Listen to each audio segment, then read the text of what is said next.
DJ Erica.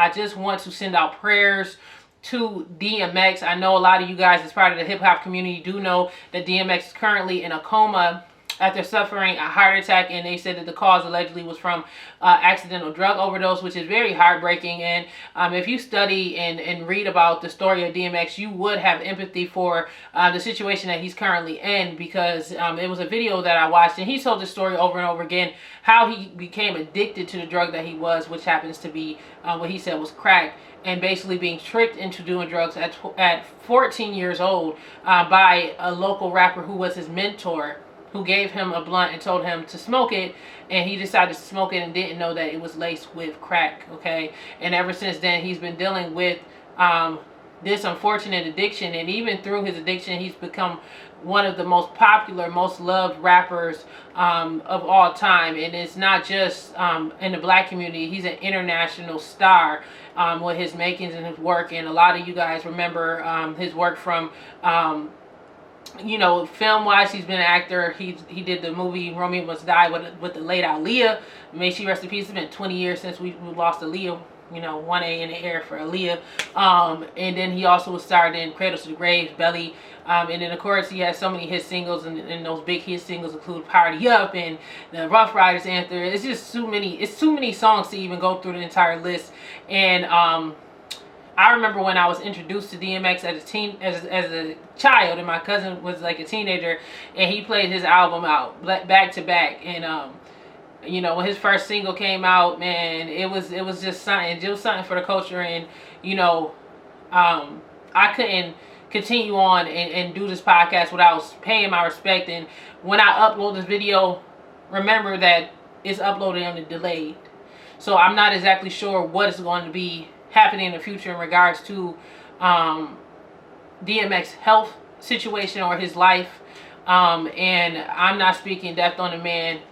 So if you guys see this video, if anything happens in between now and now, this is why, you know, we're still praying, we're still hoping that a miracle happens. You know, even if he comes out of the coma and he can't rap anymore, you know, which would be heartbreaking. It would just be good that he comes back, because he has a lot of fans and family, children, you know, who still needs him.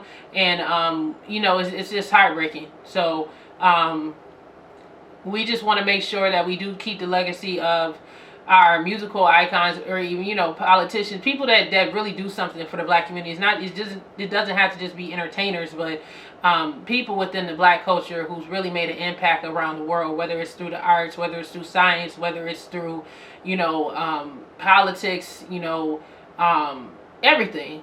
We try to keep them a highlight at the point of where they're close to their demise. We do not want to put a negative vibe on top of the legacy that is DMX and the work that he's done, because he's done, to me, more good than harm. And his personal struggle is a personal struggle, and more so, he's impacted millions and millions of people of all races to go after their dreams, and also encourage people to never give up on themselves. You know, one of my favorite songs where he says, you know, that really resonate with me, where he says, you know, basically don't give up on yourself, is Slipping and Falling. And those are one of my favorite songs by him, because it was real, man. It's just a real song, because everybody go through things, you know. And I feel like that song is really a testimony to that. And he is one of the first rappers to not be afraid to praise God, give God glory, give God praise, and pray for his people. And if you guys are a real DMX fan, growing up in those albums, you know he prayed in his albums for people that watched and listened to him. And that's a beautiful thing, you know what I mean? And he had made hit songs talking about Jesus and his connection with God. And that's very rare, because in this day and age, it's so cool for rappers to praise the devil, like Lil Nas X and stuff like that. And although not trying to come at Lil Nas X message per se, because I feel like everybody has a right of freedom of speech. But at the same time, I feel like God is missing in a lot of things. And I feel like someone like DMX, he made it cool to celebrate God in the makings of God and us as people praying and having faith and letting us know that he believed that everything he has is because of the Maker. You know, if he were to transition and lose DMX, me personally, and like I said, I'm not trying to speak to existence, but the reality is, my people, they're saying that the possibility of recovery for him is very grim. And as because at the time of him going under from the heart attack and the overdose, he lost oxygen for 30 minutes, allegedly, they said. And anybody that's not a part of the medical field, which I'm not a part of, but you learn this in basic science about the brain and how long the brain can go without oxygen before it starts to affect you. And they're saying that he went without oxygen to the brain for 30 minutes. Okay? And this is the reason why he's currently in a situation that he's in. And basically, they're saying that he's brain dead. You know what I mean? It's just heartbreaking. It's a heartbreaking situation. And as a fan, you know, and just as a human being, I hope that he does get better. You know what I'm saying? Because he's human just like the rest of us. He just has an extraordinary gift. And I believe all of us as people have extraordinary gifts, whether it's a gift that the public notice like DMX, or even if it's just your regular nurse that has the gift of helping and healing people. We all have a purpose. And if his purpose is completed, I say we have to accept that as fans, that this is what it is. But hoping and praying that it's not it. We will hope that he'll come back stronger and be able to get through this. But, you know, they said they did a visual today for him. Today is Monday. I think today's the 5th or the 6th. I'll be out here working. I don't remember the days.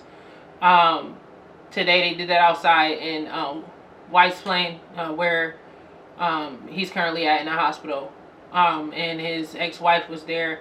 His current fiance and all his children is coming to visit. And people are saying that these are the family visiting because they believe he may indeed pass, or they may be pulling the plug.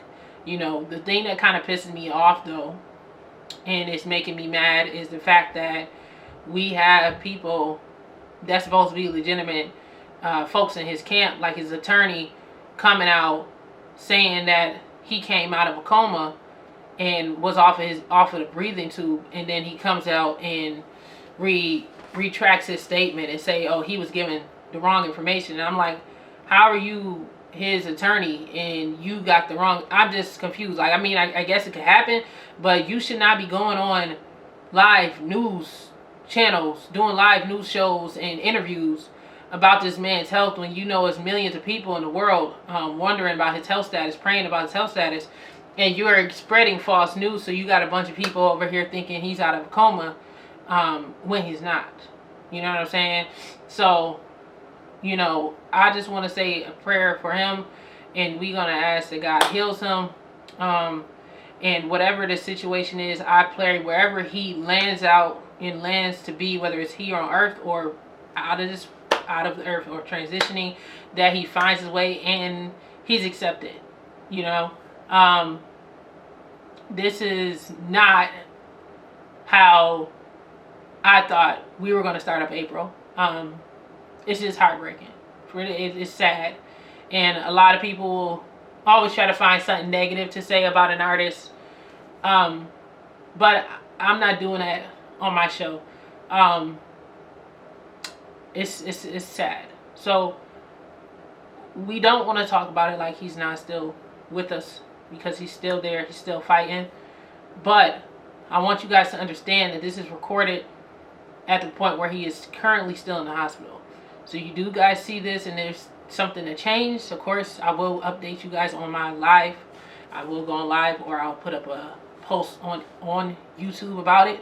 But I'm still going to put this out because these are words that I want to express about one of our hip hop greats.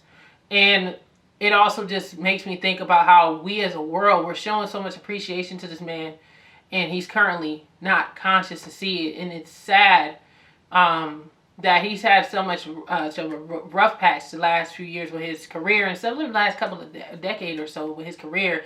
And now that people thinking that he's direly ill, you know, people are coming out and stuff like that, and it's real love. But it's just like, why can't we do this while people are still alive? People are still conscious. People can see it. You know, and honestly, I feel like a lot of people on my end, people were celebrating him when he did the verses. People got love for DMX, like for real. And, you know, it's just unfortunate. It's unfortunate because he was planning a lot of shows next month. So many great things that he planned on doing. And it's really, it makes everybody around you realize that we are not on our time. We're on God's time. And we have to do as much as we can with that time, because we never know when that time is up. So make sure that if you have any issues with people that you love, you put that to rest tonight if it's possible. Because you never know what you're going to wake up to in the morning, or if you will wake up to see the next morning. So please try to spread love to the people around you and the people that love you, especially your family and your friends. I'm sending continued prayer out to DMX. And, you know, man, so many people is playing his music right now. So many people, and this is deep. But y'all, if y'all watching this video, whatever the circumstances may be at the time of this video being posted, please put a prayer emoji down below for DMX and for his family as they get through this difficult process. Okay. Yeah. And I'm just going to leave it as that. DJ Eric.